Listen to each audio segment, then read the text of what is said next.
And the next workout you're going to do during warm-up is shadow box. Get yourself in front of the mirror, start throwing some punches. Keep it simple. Work on your jab, cross hook, your 1, 2, 3. Maybe throw in some uppercuts, some head movement, some footwork. And then make sure to do 3 rounds, 3 minutes, so you can build up a good sweat. He just wants to be heard, whether it's the beat of the mic. He feels so unlike everybody else. Once the fighter is warmed up, I'd like to work on some specific drills, like footwork or head movement, or defense, or setting up the jab. Right here I have Archie working on controlling his distance and creating angles. He's a southpaw, so his main thing is stepping over to the right, and then also staying away from an orthodox fighter's big straight right or right hook.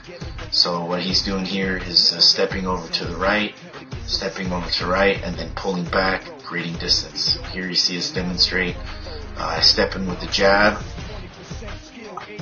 and then I come in with a cross. He steps back. In addition to footwork drills and angle drills, we like to use the cones a lot in boxing. It's a good point of reference to put some cones on the ground and give the fighter some places to move to.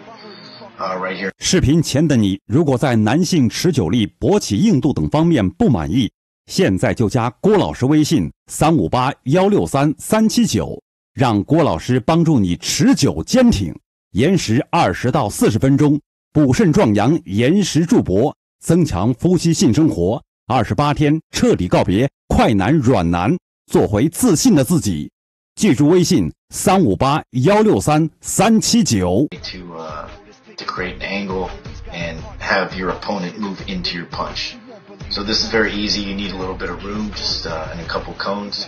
Put them down on the ground and just walk forward. After some footwork drills, it's time to move on to the meat and potatoes of your boxing workout, and that's going to be bag work. We have different bags, double end bags, heavy bags of different sizes. They all work different purposes. The double end bag is good to kind of to warm up, warm up your shoulders. It's not too hard on the hands, and it helps to build up some accuracy when throwing punches. So I usually like to start with the double end bag.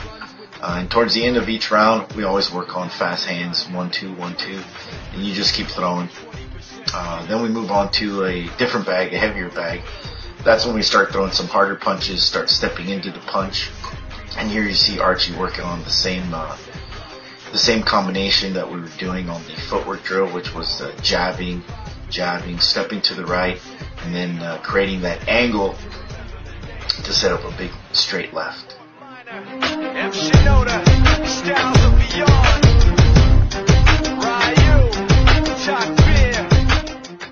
It's very important to have balance and watch your feet while you're working the bag. You want to keep most of your weight on your toes, and then when you're throwing punches from left to right or right to left, shifting your weight back and forth. And again, here you see we're finishing the round with some fast hands. We're just throwing 1, 2 over and over again, and then adding some hooks in there. It's a good way to finish the round with some intensity, keep your heart rate up, and get you sweating. Technique's important, but it's also important to work on exercise. And here we moved on to another bag. We tied a rope to it. That way we can do some ducking and slipping. You're gonna have to do some head movement while you're actually boxing, so it's good to incorporate it into the heavy bag. Heavy bag doesn't really punch you back, so towards the end of the workout we like to do a cool down. Here we're doing a defensive roll, kind of a Mayweather shoulder roll, a slip and a block. It's lower intensity but still high on technique, and it's good to go over some of those basics towards the end of the workout as well. We do it for 2 rounds, 3 minutes each. And at the very end, we finish with sit-ups. We usually do anywhere from 100 to 300 sit-ups, or we just do 3 minutes continuously.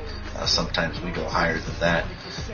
It's good to add a variety of ab workouts, but you want to strengthen up your stomach. It's very important. You're going to take punches in the stomach.